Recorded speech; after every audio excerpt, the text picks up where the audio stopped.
Happiness కూడా ఉండాలి కాబట్టి ఇలా హాస్పిటల్లోనే ఇంకా మా పాప వచ్చేసి ఇలా రక్షాబంధన్ సెలబ్రేట్ చేసుకుంటున్నారు మా పిల్లలు ముగ్గురు కూడా.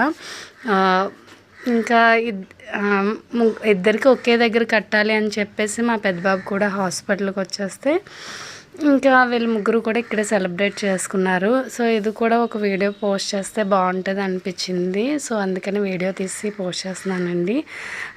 ఈ వీడియోలో మీకు ఏమైనా తప్పుగా అనిపిస్తే సారీ అండి. అండ్ నాకైతే ఇది కూడా ఒక హ్యాపీ మూమెంట్ కాబట్టి షేర్ చేసుకోవాలనిపించింది. బాబుకి అయితే కొంచెం హెల్త్ క్యూర్ అవ్విందండి, ప్రాబ్లం లేదు. సో రేపు మార్నింగ్ డిశ్చార్జ్ చేస్తానని చెప్పారు. సో మరిన్ని వీడియోస్ కోసం నా ఛానల్ అయితే సబ్స్క్రైబ్ చేసుకోండి. కొత్తగా చూస్తున్న వాళ్ళైతే thanks for watching and once again happy Rakshabandhan అండి. Thank you.